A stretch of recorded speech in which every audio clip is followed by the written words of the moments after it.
Em tua insondável graça e misericórdia, amor, compaixão, o Senhor não nos destruiu, mas nos transformou. E tem nos transformado, Senhor. Ajuda-nos, Senhor, nesse processo, que a nossa maldade é tão grande. E não sabemos fazer o bem, que já deveríamos estar fazendo. E muitas vezes ainda somos praticantes do mal, que não deveríamos fazer. Tem misericórdia, Senhor, e salva a nossa alma. Salva-nos, Senhor, de nós mesmos. Ajuda-nos a enxergar a maldade, Senhor, e a combater contra ela, onde quer que ela esteja, dentro ou fora de nós. Dai-nos, Senhor, o privilégio de vivermos como filhos da luz,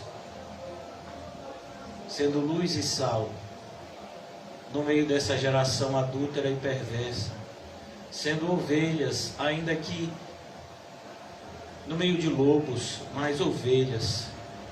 Que não tenhamos inveja dos lobos, Senhor, mas que nos sintamos alegres por sermos ovelhas. Ó Senhor Jesus, desperta a nossa sensibilidade espiritual, para que venhamos a perceber a proximidade da Tua bendita pessoa. Ajuda-nos, Senhor Jesus, a Te amar como o Senhor merece ser amado, Senhor. Ó Senhor Jesus, dai-nos um coração que bata somente por Ti. Que nessa noite, Senhor, as palavras que vão ser ministradas não venham de mim, pois o Senhor sabe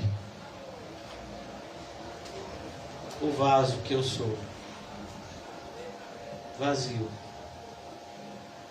Mas que o Senhor possa, Senhor, me encher nessa noite, para que sejamos todos alimentados, Senhor, com a Tua bendita palavra, santificados por meio dela, para que a nossa comunhão contigo, Senhor, seja fortalecida, agora e para sempre. Amém. Amém. Amém, irmãos. Nós vamos dar continuidade no capítulo 2 de Lucas, o nascimento de Jesus. Na segunda-feira, nós falamos um pouco sobre o início do capítulo 2 de Lucas, mas nós nos concentramos mais na doutrina da providência de Deus. Passeamos por outras passagens da Bíblia. Hoje nós vamos nos deter propriamente ao estudo do capítulo 2 de Lucas, que fala como aconteceu o nascimento de Jesus. Nós vimos que há toda uma preparação para esse nascimento. Os anjos vieram e avisaram não somente do nascimento de Jesus, mas do nascimento daquele que o precederia. E tudo aconteceu como de fato havia sido anunciado. E agora se cumpre a promessa que o Senhor Deus havia feito, ainda no jardim do Éden. Nasceria o descendente da mulher, que pisaria na cabeça da serpente. Eu gostaria de abrir com vocês no início da Bíblia, só para que nós possamos nos atentar para o cumprimento dessa profecia. Gênesis capítulo 3, versículo 13. Disse o Senhor Deus, versículo 14. Gênesis 3,14. Então o Senhor Deus disse à serpente: visto que isso fizeste, maldita és entre todos os animais domésticos, e o és entre todos os animais selváticos.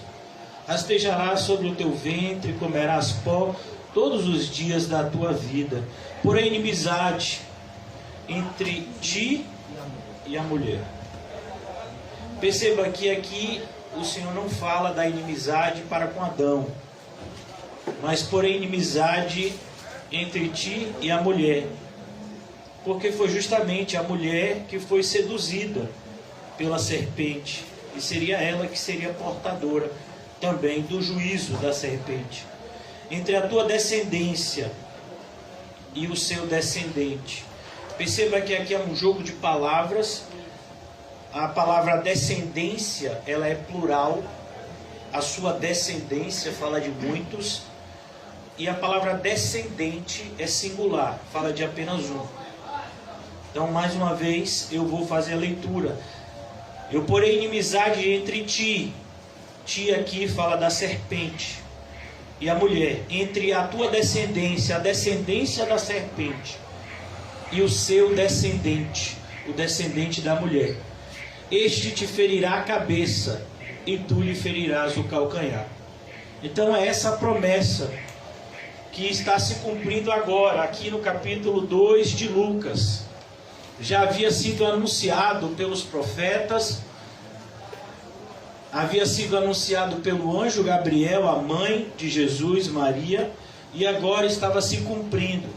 Lucas, ele narra esse evento da seguinte forma, capítulo 2 do Evangelho segundo escreveu Lucas. Naqueles dias, é bastante interessante ouvir essa expressão, naqueles dias, porque nós somos tentados a achar que todos os dias são iguais. É muito comum, com o passar do tempo, nós acharmos, por exemplo, que toda sexta é igual, que todo culto é igual ao outro, quando na verdade cada dia é único. Cada dia fez o Senhor Deus 24 horas que nunca mais se repetirão. E é importante perceber isso, que muitas vezes algo importantíssimo pode estar acontecendo na sua vida e você nem está percebendo. Porque para você é apenas mais um dia. Por isso devemos tomar todo o cuidado para jamais cairmos nessa tentação de desprezar o privilégio que Deus nos deu, chamado presente. O tempo presente. Naqueles dias foi publicado um decreto de César Augusto. A história desse homem é bastante interessante. Ele é o primeiro imperador. É nesse momento que surge então o Império Romano. E se você estudar um pouquinho de história, você vai perceber que é nesse instante que se dá a chamada Pax Romana. O que é a Pax Romana? É um período de paz. Em toda aquela região que pegava ali Europa, África, Ásia, aquela região conhecida, uma região que estava dominada por Roma, e que agora estava sendo governada por um único homem, esse homem aqui, César Augusto. E então ele institui essa paz. Perceba que esse é o ambiente perfeito para que os pregadores do Evangelho tenham liberdade para pregar o Evangelho. Olhe como Deus fez com que Jesus nascesse nesse momento. Pois Jesus viria, pregaria o Evangelho e os seus discípulos levariam esse Evangelho ao mundo inteiro, nesse período de tempo. Como o Senhor é o Senhor do tempo. Naqueles dias foi publicado um decreto de César Augusto. O imperador. Era algo comum ele estava convocando toda a população do império para recensear-se. O recenseamento é justamente quando você volta para a sua cidade natal e então você faz uma espécie, né, de cadastro. O propósito, eu falei isso na segunda-feira, vou repetir agora, porque muitos que estão aqui não estavam na segunda, em Cosme de Farias. O propósito do recenseamento era um propósito duplo.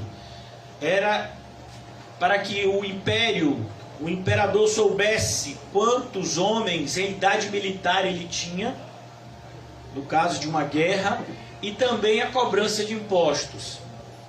Todos precisavam pagar impostos. Apesar de Roma dar uma determinada liberdade aos seus governados, mas ele cobrava imposto, e esses impostos eles eram arbitrados por meio desse recenseamento. Você via quantas pessoas tinham em cada lugar, para então você fazer o cálculo do imposto devido. Esse é o primeiro recenseamento que foi feito quando Quirino era governador da Síria. A Síria era a província romana que governava, que administrava toda aquela região, que fazia parte, inclusive, o território que nós conhecemos como Israel. Este é o primeiro recenseamento que foi feito quando Quirino era governador da Síria. Lucas, vocês que estavam comigo desde o primeiro estudo desse evangelho, vocês percebem como Lucas, diferentemente de Marcos e Mateus, Lucas ele tenta trazer um contexto um pouco mais histórico dos acontecimentos, mostrando determinados fatos que podem mostrar a data certa de cada evento que está acontecendo, como por exemplo essa descrição aqui que nós percebemos aqui somente no Evangelho de Lucas. José também subiu, versículo 3, todos iam alistar-se, cada um à sua própria cidade, então todos deveriam obedecer o decreto do imperador. Aqui é importante a gente entender isso, como o Senhor é quem de fato governa toda a sua criação, mas o Senhor governa a sua criação através de fatos ordinários e fatos extraordinários. Então, o Senhor fez com que uma coisa natural, como um imperador decretar um recenseamento, fosse algo que viria ser instrumento para o cumprimento de uma profecia. Qual a profecia? Que o Messias deveria nascer em Belém de Judá. Mas como poderia acontecer esse fato, uma vez que os pais de Jesus eram da cidade de Nazaré? Então houve esse recenseamento. E todos iam alistar-se, cada um na sua própria cidade. A própria Maria, algumas pessoas dizem, nós não sabemos por que Maria foi, uma vez que ela estava quase para dar à luz. Ela foi, irmãos, porque, olha que coisa interessante, em nenhuma outra província, somente na província da Síria, é que a mulher também precisava pagar imposto a partir dos 12 anos. Só na Síria, já imaginou? O tamanho do Império Romano, mas somente nessa província, na época de Jesus, a mulher tinha que pagar imposto a partir dos 12 anos. Olha que coisa, irmãos. E são fatos comprovados historicamente. Então ela teve que ir também, uma vez que ela tinha mais de 12 anos, ela também deveria pagar o imposto devido. José também subiu da Galileia, da cidade de Nazaré, para a Judeia, a cidade de Davi, chamada Belém, por ser ele da casa e família de Davi, a fim de alistar-se com Maria. Olha que coisa, ele foi se alistar e Maria também foi. Sua esposa, que estava grávida. Então eles já haviam se casado. Vocês percebem que quando o anjo anuncia o nascimento de Jesus, eles ainda eram noivos. aqui o casamento já havia sido feito. Mas ele não havia conhecido ela ainda como esposa, pois isso só iria acontecer depois do nascimento de Jesus. Versículo 6. Estando eles ali, aconteceu completarem-se os dias. Que dias? Os dias da gravidez. Nem Maria e nem José sabiam que isso ia acontecer. Eu acho bastante interessante que na revelação de Deus existem fatos que nós sabemos e que nós devemos saber, e existem fatos que nós não sabemos. Às vezes a gente pensa que Deus é obrigado a revelar tudo. Não, Deus vai revelar aquilo que de fato é importante para que nós tenhamos fé nele. E olha que coisa, ter fé em Deus significa justamente acreditar naquilo que a gente não está vendo. Então aqui, ela não sabia que ela ia ter o filho desse jeito. O anjo só disse que o menino era o filho de Deus. Que ela ficaria grávida sem um relacionamento natural com o homem. O anjo deu essas informações, inclusive a José, para que José não abandonasse ela, mas eles não sabiam que as coisas iriam acontecer desse jeito. Importante que a gente entenda isso. Todos os dias nós vamos ser surpreendidos com fatos inesperados. E a única forma de resistirmos à tentação de não retroceder é nos apegarmos àquilo que já sabemos, independente daquilo que não sabemos. Eu gostaria de convidar vocês a abrirem comigo em 2 Coríntios, segunda carta que Paulo escreveu aos Coríntios. É uma passagem bastante conhecida, capítulo 4, versículo 8. Essa passagem aqui é para todos os crentes. Tem algum crente aqui hoje? Amém. Amém, né? Eu acho que sim, uma igreja, né? Pelo menos alguns devem ter. Eu vou ensinar uma coisa para você, irmãos, para que você não envergonhe o Evangelho. Em nome de Jesus, nunca mais diga a uma pessoa que não é cristã que ela é atribulada. É muito comum isso. Rapaz, pastor, eu tenho um vizinho que é atribulado. Vem cá, ele é crente? Não, pastor, que crente atribulado? Não, ele não é atribulado, ele é endemoniado.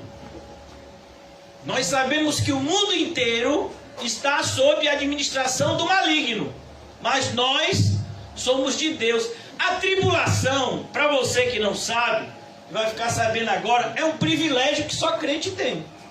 Pastor, esse privilégio eu estou passando, né? Então eu vou ler aqui para vocês, 2 Coríntios 4, 8. Em tudo somos atribulados. Em tudo. Então a gravidez de Maria ia ter o quê? Tribulação. Claro que ia ter tribulação. Se em tudo nós somos atribulados. A gente vai ver que ela chega lá com José, vai logo para... quando você lê o texto, Belém era uma cidade bem pequena, então provavelmente, segundo o texto de Lucas, dá a entender que havia apenas uma hospedaria, e que essa hospedaria estava lotada por conta do recenseamento. Então quando ela chegou lá com José, não, a gente quer se hospedar, não tem lugar. Ela está grávida, não tem lugar. É assim, irmão, em tudo nós somos atribulados. Porém não angustiados. Por que não angustiados? Porque à medida que a tribulação vem, nós temos um ajudador da parte de Deus. E infelizmente poucas vezes fazemos uso disso. O Senhor Jesus, ele disse para a gente, vocês que estão cansados, eu coloquei até um louvor que fala sobre isso, para aqueles que prestaram atenção. Se você está cansado, venha para mim, eu te aliviarei. Quantas vezes a gente diz que está cansado, mas não busca descanso no Senhor, que é o único que pode renovar as nossas forças. Em tudo somos atribulados, porém não angustiados. Porque um atribulado, ele não vai se entregar à angústia, porque à medida que ele é atribulado, ele recebe o consolo. No Sermão do Monte, o Senhor Jesus fala isso claramente: bem-aventurado vocês que choram, porque serão consolados. Bem-aventurados vocês que são atribulados, porque vocês receberão consolo na tribulação de vocês. De maneira que essa tribulação não se transforme em uma angústia insuportável. Ele diz: nós também ficamos perplexos. Claro que a gente fica. A ideia de perplexo aqui é medo diante de uma circunstância inesperada, de uma circunstância que nos pega sem avisar, e você fica perplexo. É como, por exemplo, se alguém soltasse uma bomba dessas aí bem grande aqui na frente, muitas pessoas se assustariam. A ideia de perplexidade é isso, você ficar assustado com determinadas coisas. E o crente fica assustado? Claro que fica, irmão. Porém não desanimamos. À medida que a gente se assusta, a gente pensa: meu Deus, eu não vou conseguir. O tamanho. Mas nós somos o tempo todo animados. E é interessante a palavra desanimados. Ela vem da expressão ânimo, que significa fôlego. Então, nós não ficamos sem fôlego, porque o nosso fôlego é constantemente renovado por Deus. Por isso ele diz: nós não ficamos desanimados, nós não perdemos o fôlego, apesar da gente se assustar com determinadas circunstâncias. Você imagine, por exemplo, o que se passou na cabeça de José. Um pai de primeira viagem, com sua mulher indo dar luz, e não tinha nenhum lugar para ele colocar ela. E agora? Perseguidos. Você se sente perseguido? Bem-vindo ao clube. Perseguidos. A ideia de perseguido aqui é: tem alguém que está marcando você. Quem já jogou futebol? Ou pelo menos já assistiu? Então você sabe que tem aquela pessoa que é o marcador. Ele vai ficar marcando você para você não fazer gol.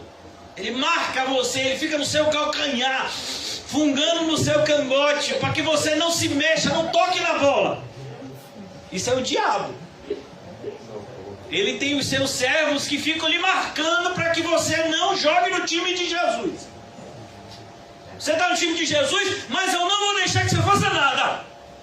Vou estar marcando você. Essa é a ideia de perseguição. Alguém que fica o tempo todo colado em você. Você quer ir para um lado, você sente aquela pressão. Vem cá, parece que eu estou sozinho aqui. O que é isso? Você está sozinho? Não. Pastor, eu não vou mais apagar a luz. Não adianta, se ligar a luz, continua lá, viu? Perseguidos, porém, não desamparados. A ideia é: o inimigo está ao derredor. Amém? Amém. Sim ou não? Sim. É bíblico ou não? É. Mas Deus está dentro de nós. Olha que coisa maravilhosa. Tem gente que diz que é bíblico também, porque o Senhor acampa os seus anjos ao redor dos que o temem e o guardam. Eu acho essa promessa maravilhosa, mas eu prefiro outra. Cristo em nós, a esperança da glória. Eu não tenho nada contra os anjos. Não seja gente boa. Quando a gente chegar lá no céu, a gente vai tocar de mão assim com o anjo, bater com asa, sei lá. Mas, irmãos, entre um anjo e Cristo, eu fico com Cristo. Aquele que criou todos os anjos. Ele disse que vai morar dentro de mim. E eu acredito. Porém não desamparados. E aqui, concluindo aqui essa passagem de Paulo, abatidos. O que é abatido? Aqui é um termo militar. Você já viu aqueles filmes de guerra antigos? Hoje em dia, meu filho, está tudo mudado, né? Eu sou do tempo daquele filme Top Gun. Quem já assistiu esse filme? Eu acho que é de 1980 e lá vai. O José não tinha nem nascido. Top Gun. Alguém lembra? Quem me fez lembrar desse filme várias vezes foi o Matheus, que ele tem um casaco igualzinho a que Tom Cruise usa no filme. E eu sempre brincava com ele, né, filho? Então, naquela época tinha, né? Era a época da Guerra Fria e tinha os aviões dos Estados Unidos, que eram os F-21, F-15, sei lá, era F alguma coisa. E os aviões dos russos, parece que era MiG o nome. E aí, vira e mexe, um avião perseguiu o outro, aí ficava aquele negócio, que era pra ver se a bomba pegava. Não sei se vocês já assistiram esse tipo de filme, ou se só eu que sou louco. E aí ficava, ih rapaz, não pode mirar não, se mirar vai cair, vai cair, vai cair, vai cair. Então a ideia de abatida é aquilo dali. É quando alguém joga algo e pega. Pegou. Alguém arrumou a pedra em você, meu filho, e não teve matriz certo. Pegou. Sabe, a flechada do inimigo, você tinha que ter ficado com o escudo, mas aí você deu uma cochilada, o escudo ficou de lado, a flecha entrou. E aí com o seu infeccionado, grinou e agora eu vou morrer. Foi abatido. Mas aí o Senhor diz, porém não destruídos. O Senhor é aquele que cura os abatidos. Você acha que quando você for abatido, é o fim? Nessa carta, Paulo começa dizendo isso. Nós tivemos sobre nós a sentença de morte. Mas aí eu me lembrei que o Deus que eu sirvo é o Deus que ressuscita os mortos. Então um cristão ele pode ser até abatido, porém jamais destruído. Vários mártires responderam assim aos seus algozes: eu vou lhe matar. E muitos respondiam: você não pode, porque eu tenho a vida eterna. Você pode ferir o meu corpo, mas você não pode fazer nada com a minha alma. Ela já foi comprada pelo sangue do meu Salvador. Abatidos, porém jamais destruídos. Então, irmãos, esse é o sentimento do cristão. Esse é o sentimento que a gente tem que andar com ele. Então, quando Maria estava lá com José, depois de uma viagem desgastante, de 3 a 4 dias, era a viagem que durava, era mais ou menos essa quantidade de tempo que durava uma viagem de Nazaré até Belém, de 3 a 4 dias. Não sei se vocês já estiveram ou já viram algum tipo de documentário acerca da geografia daquela região ali do Oriente Médio, onde fica Israel, formado por desertos. É uma viagem extremamente desgastante. Imagine uma grávida. E ela chegou lá, estando eles ali, elas chegaram. Aconteceu completar-se-lhe os dias. Olha que coisa interessante. Por que ela não teve um filho no meio do caminho? Por quê? Quem foi que segurou a placenta de se romper? Quem foi? Quem foi? Deus, meu filho. Às vezes a gente fica desesperado, né? Rapaz, e se acontecer isso? E se acontecer aquilo? Mas quem é que está no controle? Deus. Se acontecer, meu filho, aconteceu. E aí, mata no peito e vamos lá. Estando eles ali, aconteceu completar-se-lhe os dias. E ela deu à luz a um filho, primogênito. E eu gostaria de que você pensasse. Você sabe que milhares de crianças nasceram hoje ao redor do mundo inteiro. Nascimento para muitas pessoas tem se tornado algo normal. Mas eu não sei se você já parou para pensar o que é o nascimento de uma criança. Para nós que não acreditamos em reencarnação. O nascimento de uma criança, irmãos, é o nascimento de um ser imortal. Todo bebê que nasce, ele tem um corpo, mas dentro daquele corpo tem uma alma. A gente vê por João Batista que a alma já existe muito antes do bebê sair do útero da mãe. Você já parou para pensar nisso? Que o seu filho, ele tem uma alma que é imortal. Olha, irmãos, nós olhamos para as crianças de maneira muito equivocada. Como se elas não devessem ser ensinadas acerca da obediência que Deus exige de todas as suas criaturas, inclusive elas. Ah, pastor, mas a criança, ela não tem capacidade de entender. Quem disse que ela não tem? Você? Deus criou todos os seres humanos, irmãos, com um sentimento no seu interior acerca da existência de Deus. Até os ateus, eles têm que lutar fortemente contra isso, contra esse conhecimento que está no nosso DNA. Deus existe. E um dia nós vamos estar diante dele. Precisamos aprender a ensinar nossas crianças. O grande problema é que nós somos pessoas que não gostamos daquilo que é difícil. Ensinar sempre foi difícil. Ensinar qualquer pessoa, em qualquer idade, acerca do caminho de Deus, sempre vai ser uma tarefa difícil. E muitas vezes a gente se omite disso, dando desculpas.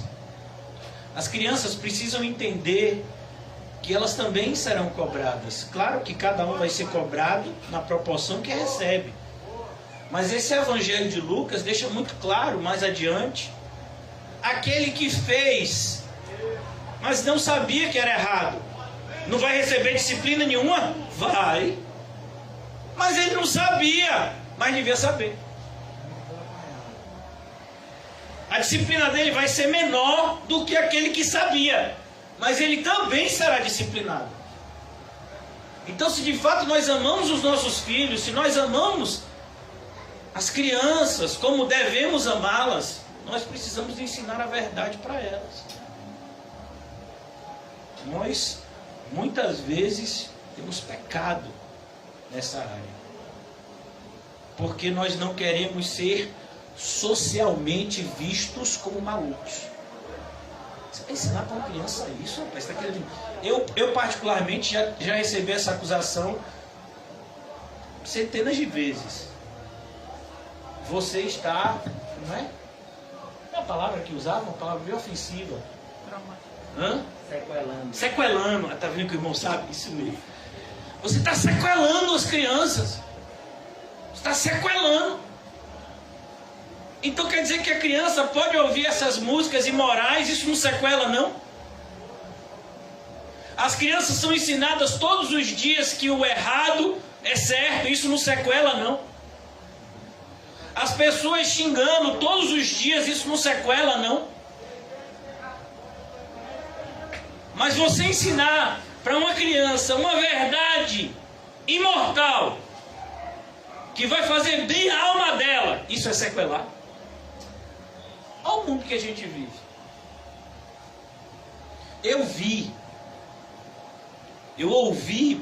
com os meus próprios ouvidos, quando minha filha estava tendo aula, há poucos dias atrás, eu creio que 1 mês e meio, 2 meses atrás, e uma professora falando, endemoniada, falando, porque religião e ciência não se juntam. Não entendi. Como assim? Pessoa completamente desinformada.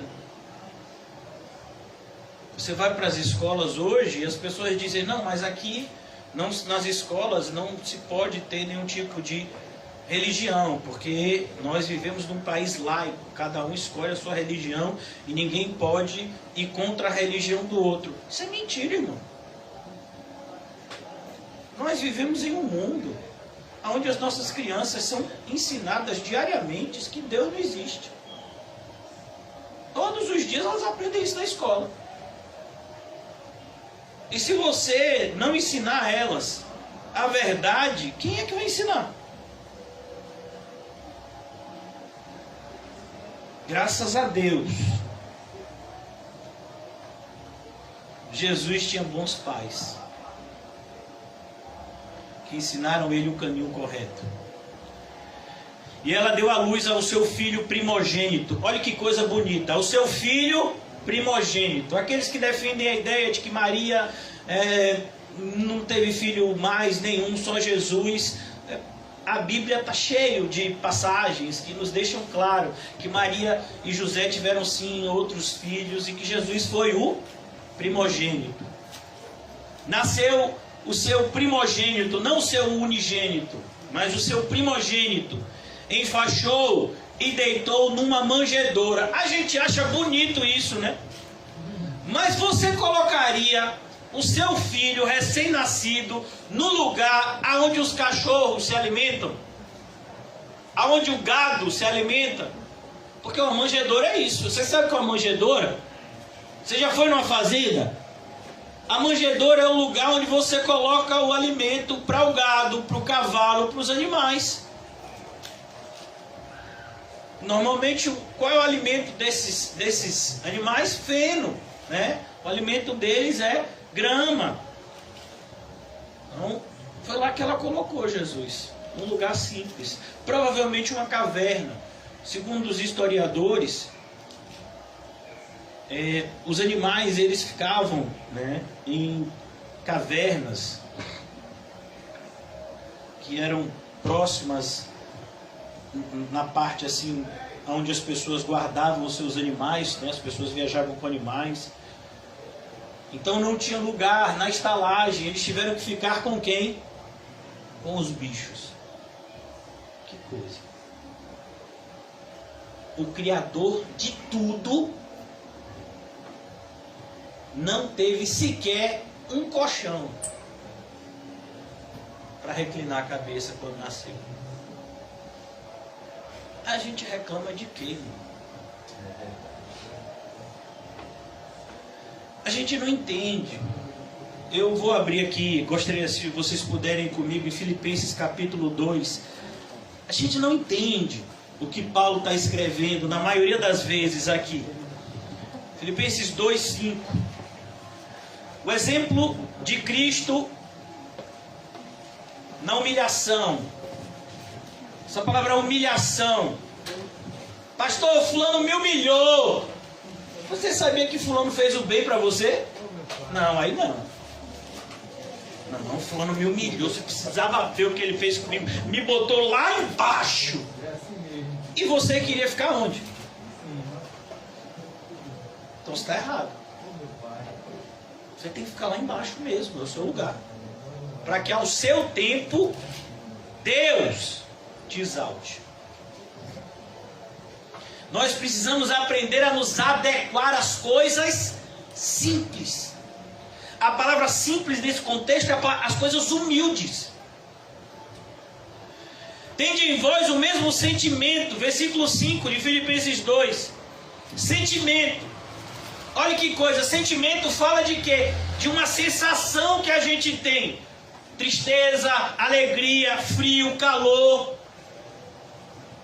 Tende em vós o mesmo sentimento que houve também em Cristo. Cristo aqui é uma palavra que significa o Messias, Jesus. Pois ele, subsistindo em forma de Deus, a ideia é, ele é Deus. Mesmo quando ele encarnou, e esse é o mistério da encarnação, ele não deixou de ser Deus. Ele simplesmente não fez uso dos seus atributos, enquanto viveu como 100% homem aqui. Pois ele, subsistindo em forma de Deus, não julgou como usurpação o ser igual a Deus. Ele não fez uso dos seus atributos. Antes, a si mesmo se esvaziou. Qual foi a última vez que você se esvaziou do seu orgulho? Qual foi a última vez que você virou para você e disse para você mesmo, você não merece nada? Você não merece a comida que come, a roupa que veste. Você não merece o telhado que está sobre a sua cabeça. Você não merece. Você não merece nem o suor que você sua. Porque o suor que a gente transpira faz parte de toda uma junção, todo um conjunto, né, me esqueci o nome, de equações, por assim dizer, físicas e químicas, que começam com oxigênio, que quem deu o oxigênio? Deus. Se não tivesse oxigênio, você não respirasse, você não suava, você não transpirava. Então você não merece nem o suor que você transpira. Você não merece o sangue que está nas suas veias. Você não merece. Antes a si mesmo se esvaziou, assumindo a forma de servo. Deus, que criou todas as coisas, quando ele veio ao mundo, ele escolheu assumir a forma de servo. Ele podia ter escolhido assumir a forma de Deus, de rei. Mas ele escolheu assumir a forma de servo. Nasceu filho de um carpinteiro e ele mesmo foi carpinteiro de Nazaré. Mas esse não é o carpinteiro de Nazaré? Agora é o Messias, mas não era ele que fazia os móveis lá de casa? Não foi ele que consertou a cadeira quando quebrou? Agora é o Messias? Que confusão é essa? Nenhuma. Forma de servo, tornando-se semelhante a um homem. Ele se tornou semelhante a nós. Ele precisou respirar. Ele sentia fome, sede, frio, calor. Todas essas sensações humanas, cansaço, Jesus sentiu quando ele encarnou. E reconhecido em figura humana. Quando Maria colocou aquela criancinha em panos e a deitou numa manjedoura. Ele era um bebê, aparentemente um bebê qualquer. E não simplesmente um bebê qualquer, um bebê de uma família pobre. Porque ele estava onde? Numa manjedoura. Ele deveria estar num berço.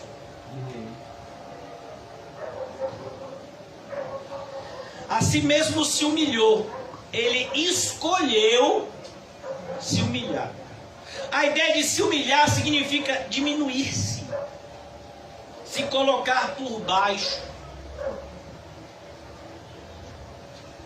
Jesus era o último a comer, era o primeiro a acordar, era o último a dormir. Os discípulos estavam dormindo, ele estava orando. Os discípulos estavam comendo, ele estava evangelizando a mulher samaritana.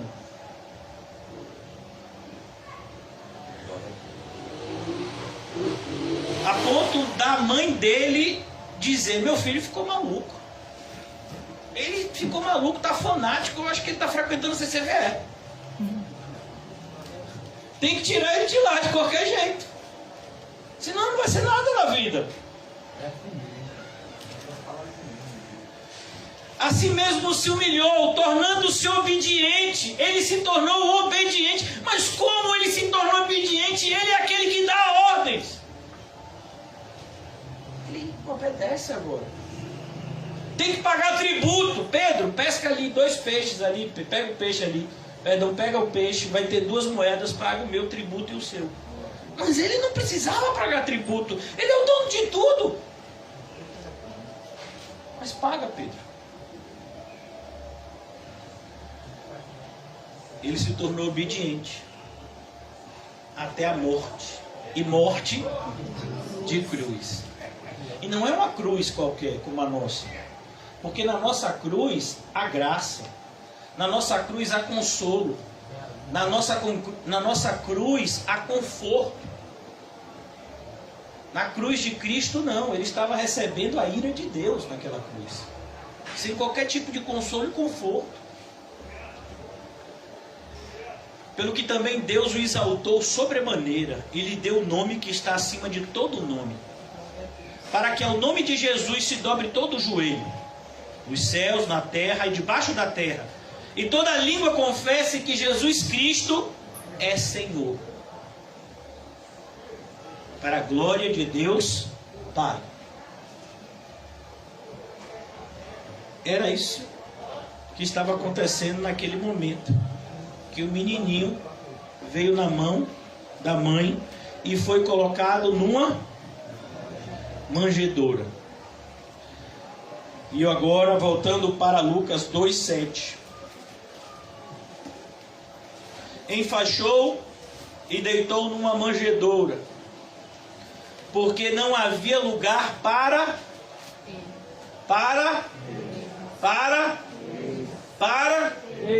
eles quem? Jesus e quem está com ele. Você entendeu? Desde o começo, quem está com Jesus vai ser perseguido pelo mundo. Jesus ainda era uma criança, mas os pais dele já estavam sendo perseguidos. Olha, se você quiser lugar para vocês dois, tem, mas para vocês que estão com esse menino aí inconveniente, aí não dá não. Perceba como Lucas, não é que não tinha lugar para ele, não tinha lugar para eles. Jesus vai dizer no Evangelho de João: assim como odiaram a mim, odiarão a vocês, porque vocês carregam o meu nome. Esse é o problema. A gente não quer isso. A gente quer ser aceito por Deus e a gente quer ser benquisto pelo mundo. A gente quer a mesma coisa que o jovem rico: se dar bem na vida e depois ir para o céu. Não vai acontecer. Ai de vós que estão fartos agora, porque vocês chegarão um momento em que vocês vão sentir fome e sede. Não havia lugar para eles na hospedaria. Agora eu quero fazer duas perguntas para você. A primeira delas: tem lugar para Jesus na sua vida? Não se apresse em responder essa pergunta, porque para Jesus entrar na sua vida, um monte de coisa vai ter que sair. Amém. Eu quero convidar vocês a abrirem comigo em 2 Coríntios, essa carta que a gente estava estudando pouquinho depois. 2 Coríntios capítulo 6, versículo 14. Vamos ver se Jesus entrou na sua vida. Amém? Amém. Se não entrou, Paulinho está ali na porta. Você só vai sair com Jesus na sua vida. Amém? O irmão Kelvin está ali com o Paulinho. Vou fechar ali a porta. E aí você vai ser de Cristo, meu filho. Naturalmente. Que ainda está dando cobertura. Amém, irmãos? Amém. Eu não senti firmeza agora não. Versículo 14 do capítulo 6 de 2 Coríntios. Vamos ver se Jesus tem lugar na sua vida. Não vos ponhais em julgo desigual com os incrédulos. E já começou. Quer dizer que eu não posso ser amigo de descrente. Quer dizer que eu não posso andar lado a lado com quem odeia Jesus. Eu não posso me sentir bem nos lugares que Jesus se sentiria mal. Claro que não. Como é que você se sente bem no lugar que Jesus se sentiria mal? Morcego gosta de quê, irmãos? Escuridão, não é assim? Vocês já viram morcego à luz do dia, passeando assim à luz do dia? E os pássaros gostam de quê? Da luz do dia. Durante o dia você vai ver um monte de passarinho voando, dependendo do lugar que você esteja. Mas você não vai ver morcego voando durante o dia. Vem cá, você é morcego ou passarinho?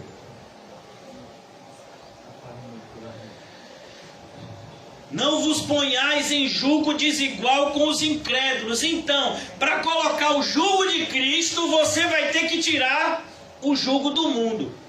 Pastor, tudo bem. Espera aí, você sabe o que é jugo? Jugo, irmãos, é um instrumento de madeira que você coloca para unir dois bois para arar uma terra. De maneira que aqueles animais, né, eles andem na mesma direção. Então você coloca o jugo. Se você tem o jugo de Cristo, aonde Cristo vai, você vai. Se você tem o jugo do mundo, aonde o mundo vai, você vai. E aí, qual é o seu jugo? Todo mundo está com algum jugo. Ah, eu estou jugo nenhum, eu me livre.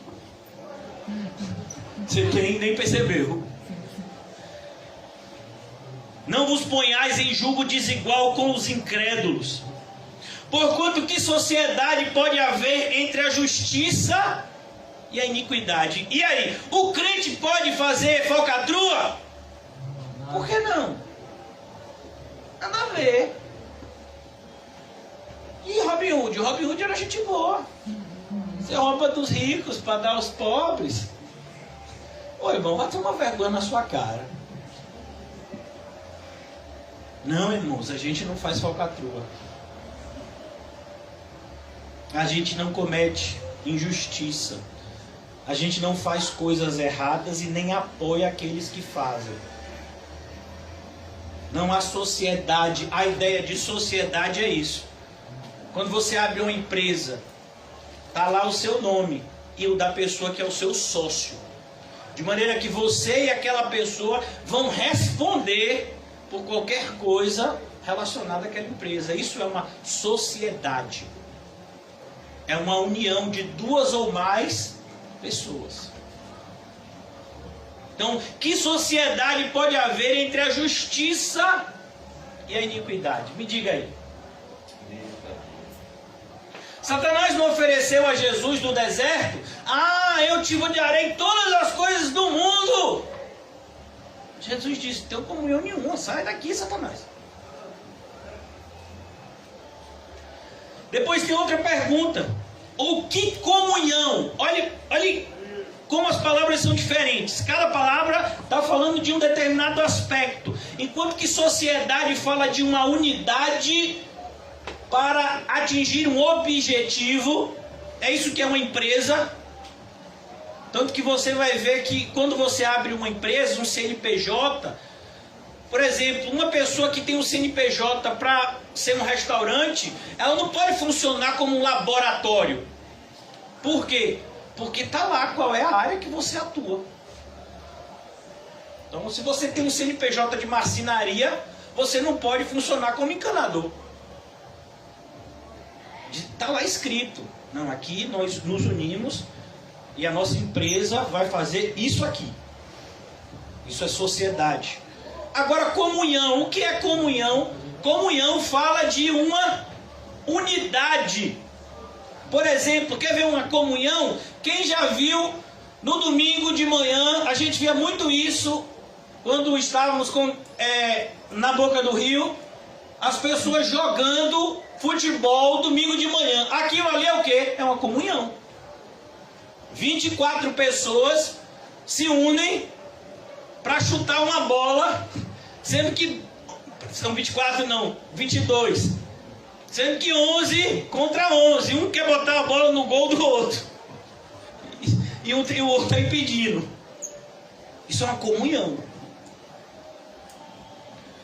Ou que comunhão pode existir da luz e das trevas? Vamos imaginar que fulano quer jogar futebol e o outro quer jogar basquete. Dá para jogar junto? Primeiro que a quadra de futebol e a quadra de basquete nem é igual. Futebol, as pessoas têm um quadrado que você quer jogar a bola para entrar lá dentro.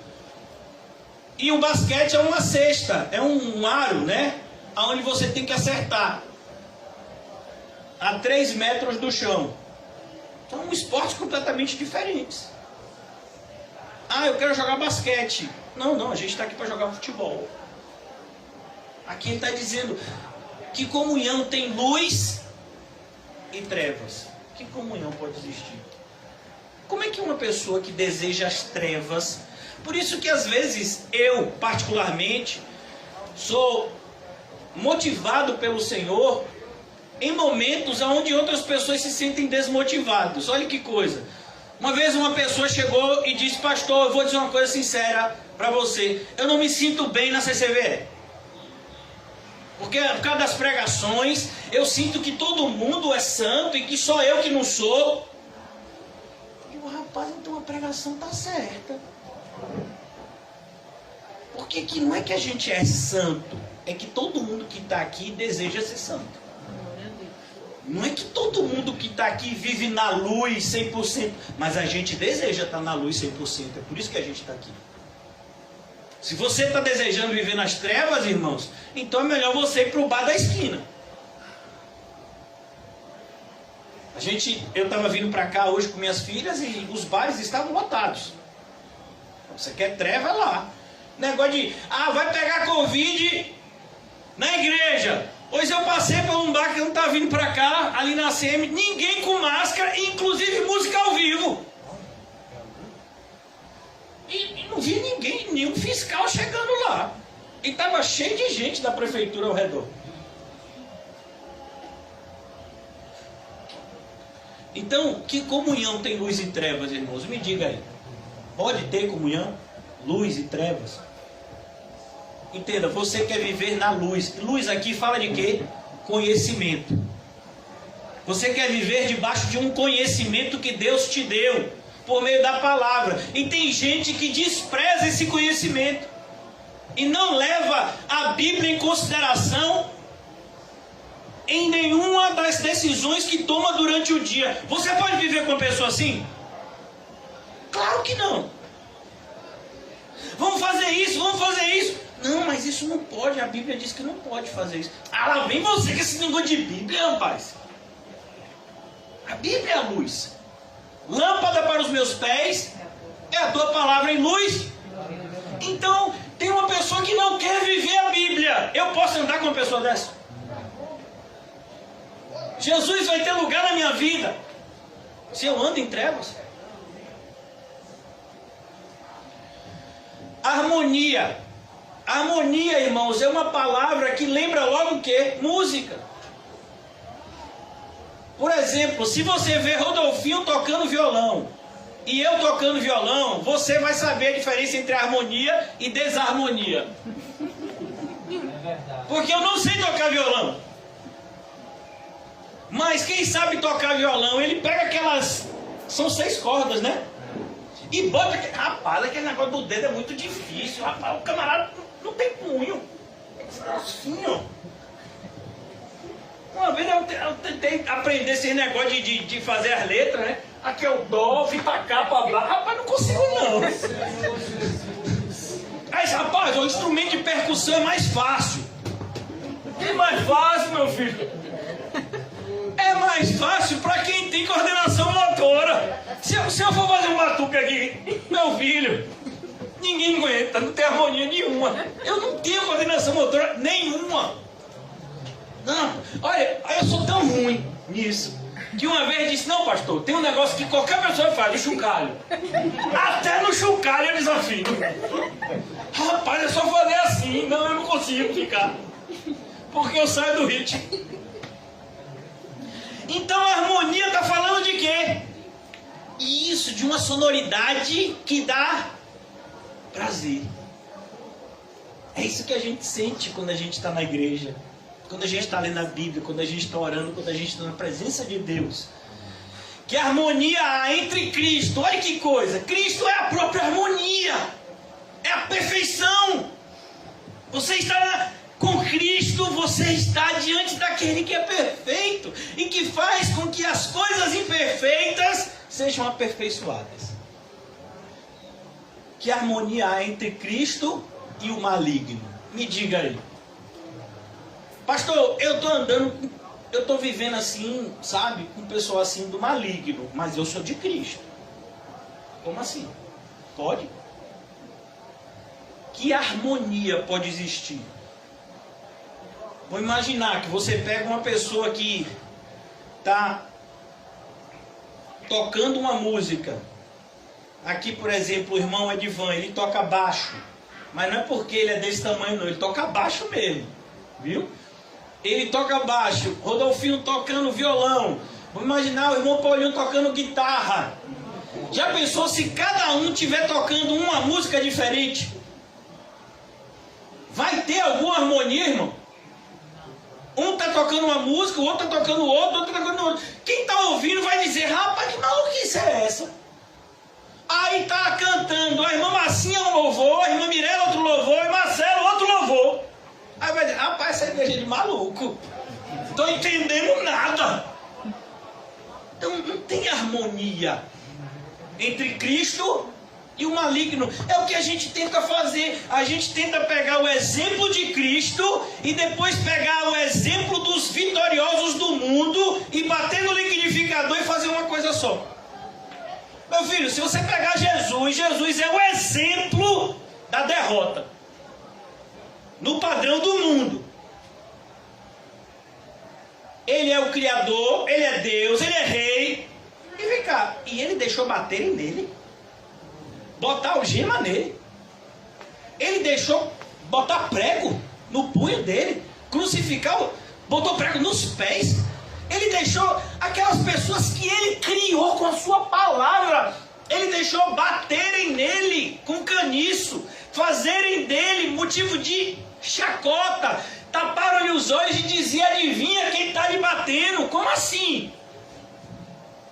Que Deus é esse que deixa as criaturas fazerem isso com ele? Imagine, irmão. Quem é que tinha sucesso do ponto de vista religioso na época de Jesus? Anás e Caifás. É esse que vocês querem ser? Porque quem tem sucesso na nossa geração? Eu nem gosto de ver essas coisas, irmãos, mas eu estava vendo essas notícias, né? E aí está tendo uma CPI. Aí estava dizendo quem é que fica, quem hoje em dia mais influencia o presidente da República. O filho do presidente da República faz parte da CPI. Eu não sei se ele é o que é senador, porque tem um que é senador, tem um que é deputado e tem um que é vereador. E diz que é contra o nepotismo, imagine. Então, esse pessoal, um desses filhos, o que é senador, dizendo, você quer saber quem aconselha o presidente da República? É o pastor Silas Malafaia, é o principal conselheiro dele. Imagine. Foi o que saiu no jornal. O próprio filho dizendo, quem mais aconselha meu pai a gerir o Brasil é o pastor Silas Malafaia. O homem de Deus, Silas Malafaia. Que Deus esse homem serve, irmão? É sério? Você acredita que esse homem é de Deus? Quando eu falava isso há alguns anos atrás, o pessoal me xingava, dizia horrores. Hoje é pior ainda. O que dizer que Silas Malafaia não é de Deus? Pois eu compro o livro dele, ajudo o ministério dele. E você está dizendo que ele não é de Deus? Pelo menos ele não é do mesmo Deus que eu sirvo. O Deus dele eu conheço, se chama Baal. É o Deus da riqueza, Mamon. Então é esse homem que muitas pessoas seguem os seus conselhos. Inclusive o presidente da República. E olha, a pior administração dos últimos anos. Quem é o conselheiro? Um pastor. Assustador. Que harmonia há entre Cristo e o maligno? Ou que união? A união fala de quê, irmãos? Casamento. Casamento é o quê? Uma união de um homem e uma mulher. Que união pode existir entre o crente e o incrédulo? O crente, o que é um crente, irmãos? O que é um crente, irmãos? É quem acredita. Crente é aquele que acredita. E o incrédulo é o que não acredita. Olha que coisa, o marido conviver com a esposa, já pensou? O tempo todo. Não vai dar certo. Não vai dar certo, seu maluco. Não vai dar nada certo. Porque é incrédulo. E o marido é crente. Ou vice-versa. Que união pode existir entre o crente e o incrédulo? Em qualquer área, em qualquer esfera. Você acha que Jesus vai entrar na sua vida se a sua vida está cheia de incrédulos? Que ligação! Olha, ligação. O que é uma ligação, irmãos? Uma ponte. Uma ponte é uma ligação entre dois lugares que estão separados por uma água. Que ligação há entre o santuário de Deus e os ídolos? E outro dia pastor, você é a favor de culto ecumênico? Aqui a resposta. Não, pastor, eu queria que o senhor fosse, que eu sou o meu pastor. Vai ter lá pastor, vai ter uma mãe de santo, vai ter um padre, vai ter um pessoal lá do centro espírita. E eu queria que o senhor fosse lá me representando. Eu? Você perdeu a noção, né? Não, mas é um culto ecumênico. Realmente, existe culto ecumênico para os falsos deuses. O Deus verdadeiro não aceita, não. O Deus verdadeiro, ele só aceita um culto exclusivo a Ele. Qualquer outro tipo de culto é uma ofensa a Ele. Tentaram fazer um culto ecumênico. Tinha um profeta de Deus e 450 de Baal. Você já sabe o que aconteceu, né? Foi no Monte Carmelo. E não era culto ecumênico. Na verdade, eram dois cultos diferentes. O de Baal dizendo que Baal que era Deus, e o de Deus dizendo que só Deus é Deus. E aí a gente já sabe como foi que aconteceu. Glória a Deus. Amém. Que ligação há entre o santuário de Deus e os ídolos, irmãos? Porque nós somos santuário do Deus vivente. Que privilégio! Deus mora em nós. É um privilégio, irmãos, mas é uma responsabilidade. Por isso ele diz, como ele próprio disse: habitarei e andarei entre eles, serei o seu Deus e eles serão o meu povo. Por isso, retirai-vos do meio dele. É você que tem que sair do meio dele. Tem gente que fica esperando o ímpio se afastar da gente. Não, meu filho, é você que tem que se afastar. Para o bem do ímpio. Para quando o ímpio lhe perguntar por que você se afastou. Porque a maneira como você vive desagrada o único e verdadeiro Deus. E eu estou aqui para lhe avisar isso. Por isso, retirai-vos do meio dele. Separai-vos. Separai-vos. E você sabia que a palavra santificação tem na sua raiz a ideia de separação? Glória. Cortar fora. Separai-vos, diz o Senhor. Não toqueis em coisas impuras. Não toqueis dinheiro ilícito. Não toqueis. Não toqueis em coisas impuras. E eu vos receberei. Vem cá, você quer ser recebido por Deus ou você quer receber coisas impuras aqui na terra? Não toquei em coisas impuras. E eu vos receberei. Entendeu, irmãos? Não tem como você receber Jesus e receber coisas impuras, porque eles não andam juntos. Você está entendendo porque não tinha lugar para Jesus? Serei vosso pai, e vocês serão para mim filhos e filhas, diz o Senhor Todo-Poderoso. Aí eu quero te fazer de novo a pergunta. Tem lugar para Jesus na sua vida? Tem lugar para Jesus na sua vida?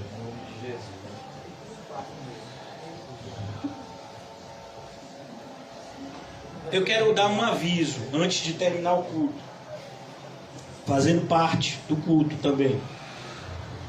Abram comigo, por favor, no capítulo 8 de Marcos. Marcos capítulo 8. Talvez você tenha sido sincero com você hoje e diga: realmente, pelo que o pastor falou ali, não tem lugar para Jesus na minha vida. E tem mais, eu não vou mudar minha vida, eu não vou deixar de andar com as pessoas que eu gosto, eu não vou deixar de fazer as coisas que eu gosto, eu não vou deixar de viver a maneira que eu tenho vivido só porque esse homem diz para mim os versículos bíblicos. Tudo bem, é um direito seu, mas é uma obrigação minha te advertir, e eu tenho que fazer. Marcos 8:34. Todos aqueles que não têm lugar para Jesus em vida não terão lugar com Jesus depois da vida. Se aqui na vida Jesus é um inconveniente para você, depois da vida você vai ser um inconveniente para Jesus. E Jesus vai dizer: apartai-vos de mim, eu não te conheço. Simples assim. Então, Marcos 8,34. Então, convocando a multidão, olha, a multidão. Agora aquele bebê que nasceu e que ninguém conhecia, a ponto de ele ficar numa manjedoura, agora se tornou um homem muito conhecido em Israel, um rabino, um mestre para muitos. Mas ele não era somente um mestre, ele é Deus. Então, convocando a multidão e juntamente os seus discípulos, sempre essa separação, multidão e discípulos, luz e trevas, Cristo e Belial. Há uma separação, irmãos, você querendo ou não, existe uma separação, luz e trevas. E para vocês que estão em cima do muro, o muro é do diabo.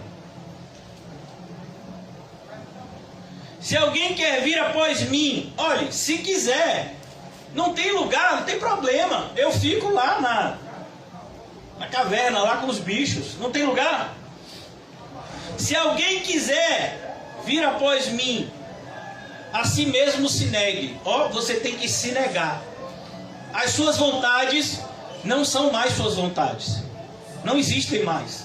Ah, mas eu gosto tanto disso. Não, você tem que usar no passado. Eu gostava. É como minhas filhas. Às vezes elas dizem: meu pai, eu gostaria de uma Mac. Aí eu disse: você usou o verbo certo. Gostaria. Exatamente, você gostaria. Porque isso não acontecerá. Oh, Deus. Então, como tem pessoas que dizem: eu gostaria de um cachorro quente. Gostaria. Isso não acontecerá. Se alguém quer vir após se alguém quer vir após mim, negue-se a si mesmo. Você tem que se negar, irmãos. Porque você tem orado tão pouco. Ô pastor, estou sem tempo. Acorde mais cedo.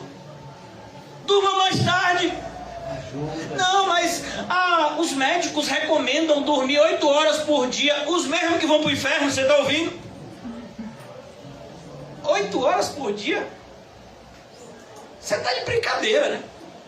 Você está dizendo para mim que você passa um terço da sua vida dormindo?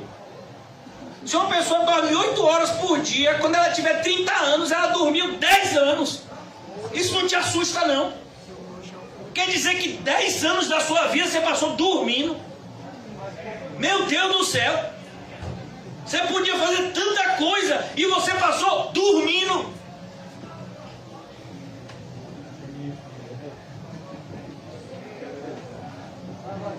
Quem você acha que bota você para dormir?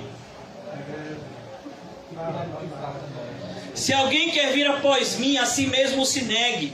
Tome a sua cruz. Entenda, não vai ser fácil. Você vai ter sono quando deveria ficar acordado. Você vai ter vontade de ficar acordado quando devia estar dormindo. É assim.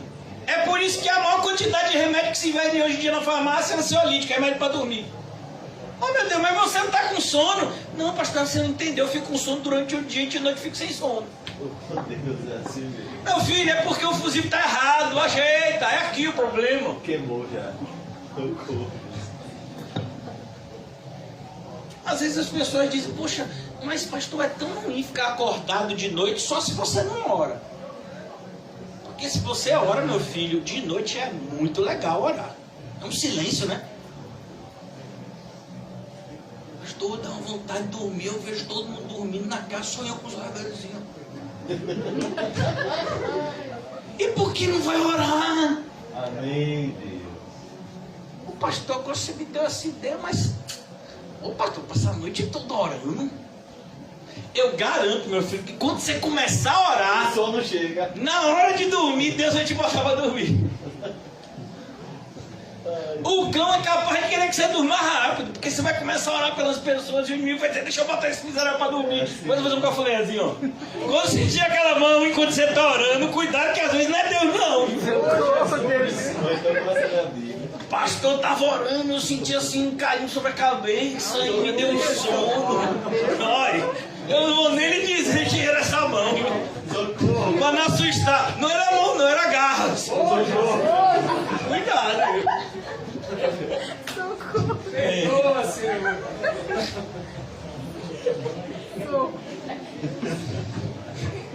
Tome a sua cruz, irmão.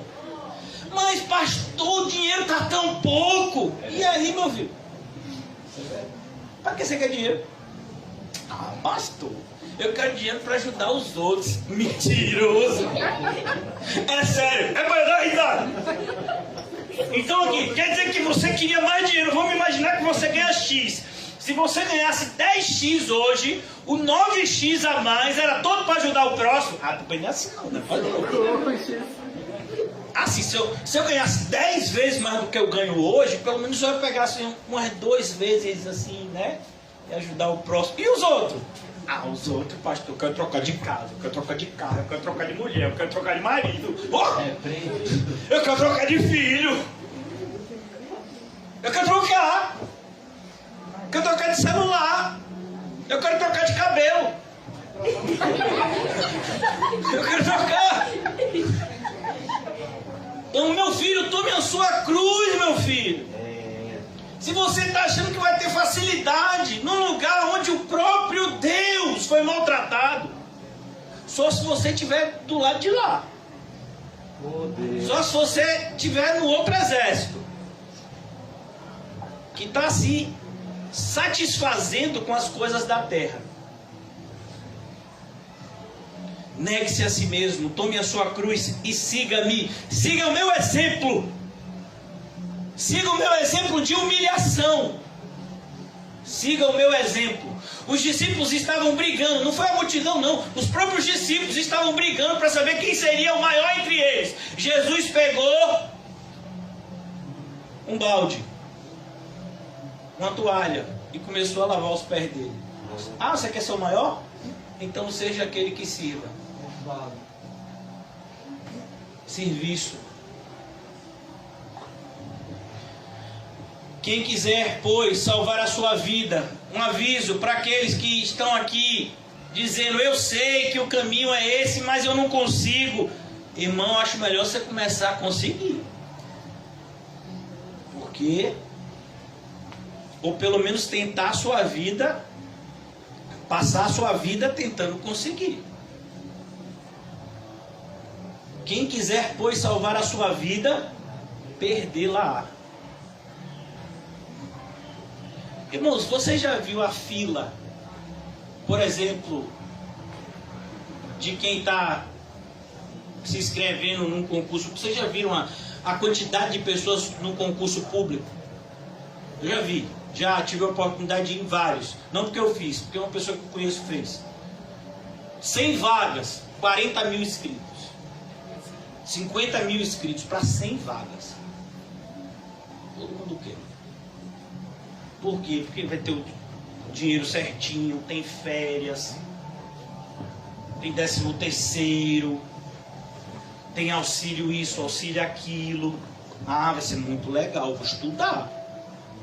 E a Bíblia quer estudar? Ah, não posso, estou estudando para o concurso. É mesmo? Eu não sei, eu tenho visto as notícias, né? Como eu disse aos irmãos. Vocês sabiam que o procurador que ficou no lugar do delegado, eu nunca acerto o nome dele, como é o nome? Dallagnol? Dallagnol, né? Graças a Deus eu nunca acerto o nome desse homem. Ele não é de Deus não, ele disse que é evangélico, mas não vai nessa não. O procurador que ficou no lugar dele, 45 anos, morreu. Hoje. Você sabia que o maior salário do Brasil hoje em dia é um procurador da República? Ele chega a ganhar junto com, né, quando junta tudo, os benefícios, mais de 60 mil reais. Um procurador da República ganha. 45 anos. Imagina. Morreu. E aí? Estudou tanto. Porque para passar no concurso, é o concurso mais difícil do Brasil.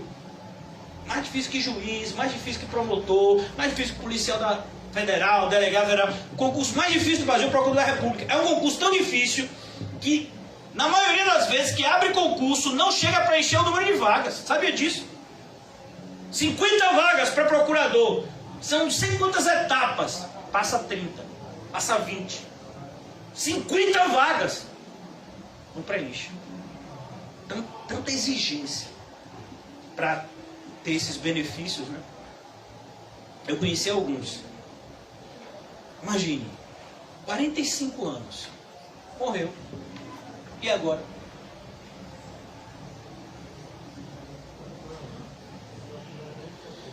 Quem quiser, pois, salvar a sua vida, perdê-la.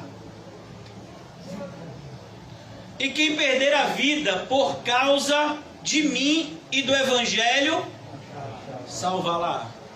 Ô meu irmão, vá nessa daqui. Foi essa passagem que mudou a vida de um jovem chamado Jim Elliot. Esse jovem que tinha tudo, né? Morava nos Estados Unidos, estava fazendo uma boa faculdade, ele tinha tudo para ter uma vida maravilhosa. Tinha uma moça que se interessou por ele, que ele gostava, eles se casaram. Ela era mais crente que ele. Ele morreu, ela continuou em Cristo, não se casou mais depois. Continuou o trabalho de evangelizar índios que ele tinha começado. Elizabeth Elliot, o nome da esposa dele. E esse jovem Jim Elliot, ele disse uma vez: às vezes a gente tem que dar o que a gente não tem, para a gente ganhar o que a gente não pode perder. Ele falou essa frase baseado nisso aqui. Por isso que às vezes a gente repete a frase dele, porque a frase dele é bíblica. A gente olha um mundo que o tempo todo está tentando salvar a sua vida. O tempo todo. Conheci uma pessoa esses dias que fez de tudo para tomar uma tal de uma vacina de Covid. Tudo. Tem um monte de gente tentando que eu tome. Não, pastor, vá tomar. Meu filho, se chegar na minha... Não, mas o senhor tem... Se fosse esse negócio de comorbidade, meu filho, eu tenho umas 20 comorbidades. Eu não estou com essa pressa, não. Já tive Covid, já quase morri. A irmã que teve junto comigo está ali atrás. Já teve de novo. Eu ainda não tive de novo.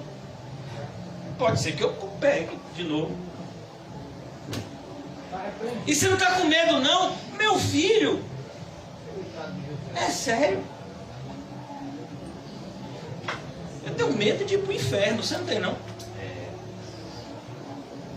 Foi essa pergunta que fizeram a uma jovem que teve a sua família assassinada na China. O lugar mais perigoso do mundo hoje para se pregar e viver o Evangelho não é o Oriente Médio como muitos pensam.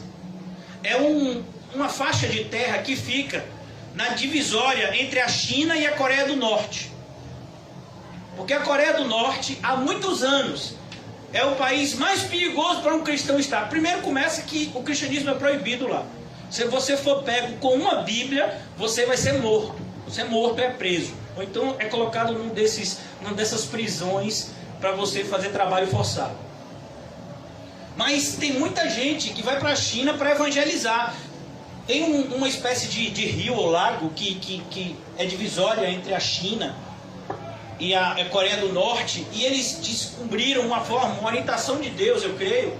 Eles colocavam versículos bíblicos em espécie de garrafas, e aí a água ia levando, e os cristãos do outro lado, né, os cristãos recebiam várias formas. Então tinha muita gente que morava nessas cidades divisórias, e nesses lugares o cristianismo é perseguido também, na China inclusive.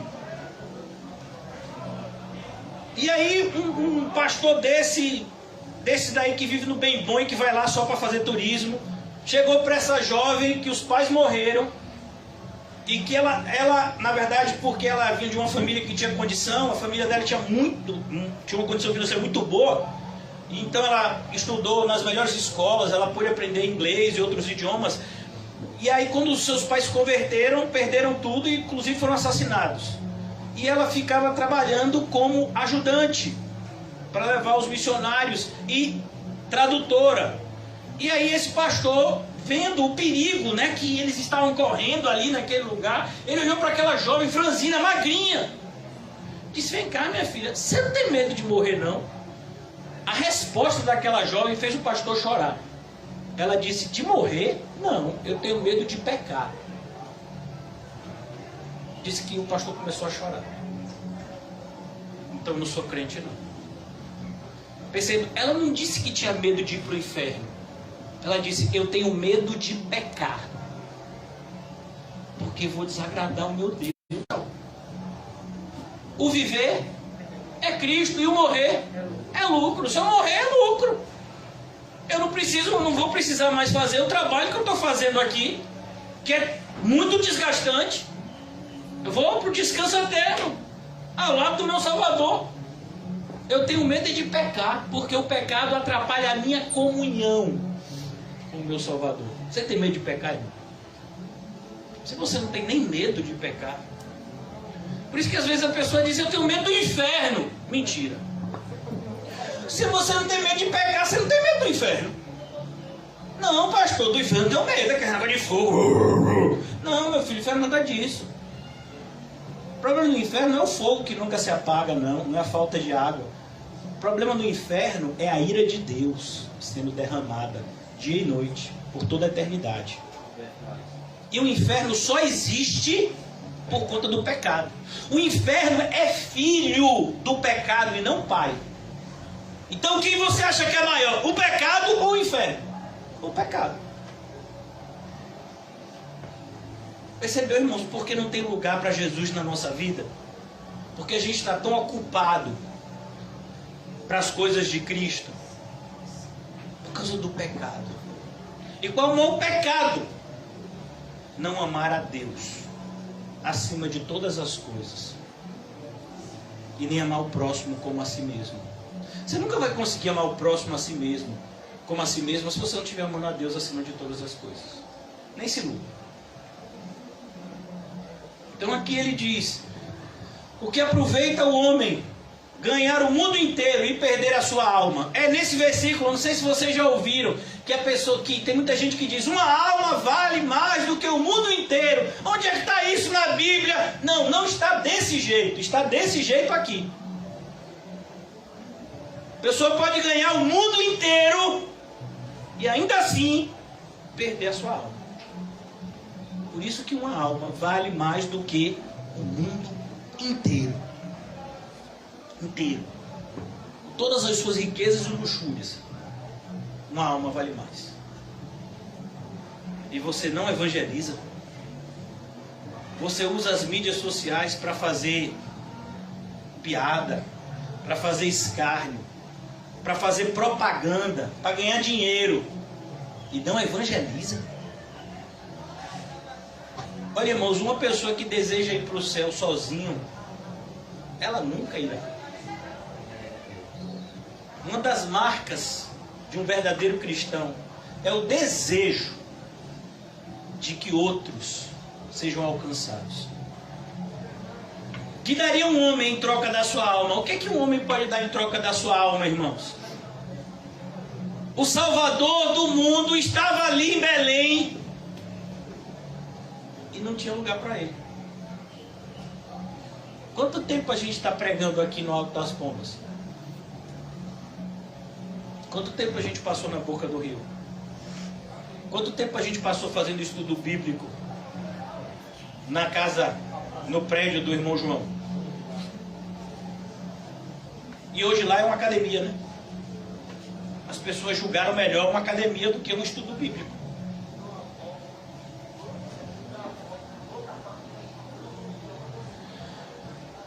Porque qualquer que nesta geração adúltera e pecadora se envergonhar de mim e das minhas palavras, cuidado, irmãos, quando você tem vergonha de se identificar como cristão. Não, o ímpio é que tem que sentir vergonha na sua presença. Também o Filho do Homem se envergonhará dele quando vier na glória de seu Pai com os santos anjos. Eu quero que você pense nessa noite, tem lugar para Jesus na sua vida? Você acha mesmo que Jesus mora em você? Você acha mesmo?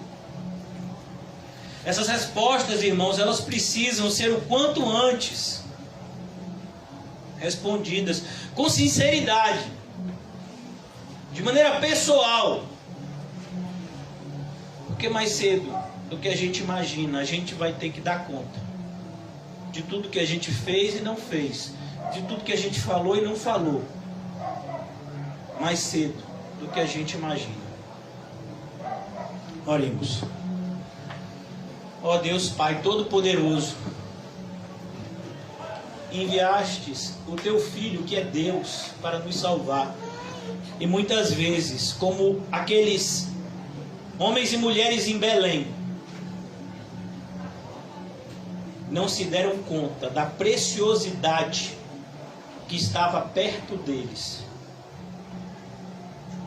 Não abriram as suas portas, não festejaram o nascimento dele, muito pelo contrário, olharam aquele menino recém-nascido como um incômodo, e o único lugar para ele era uma estribaria. Ó Senhor Jesus, que não seja assim nas nossas vidas, que nós não venhamos a colocar o Senhor em último lugar, mas no primeiro. Livra-nos do auto-engano, Senhor, pois muitas vezes confessamos, professamos que o Senhor está em primeiro lugar nas nossas vidas, e isso é mentira, porque no dia a dia, no nosso dia a dia, nós tomamos uma série de decisões sem sequer consultar o Senhor. Muitas vezes temos vivido como se só fôssemos crentes quando nos ajuntamos na igreja. Livra-nos, Senhor, dessa maldição que é a hipocrisia, e ajuda-nos a viver um cristianismo cada vez mais verdadeiro, puro e genuíno. Em nome de Jesus, amém e graças a Deus. Amém, irmãos? Saúdem-se com um cumprimento santo e diga para você mesmo: Jesus tem lugar na sua vida.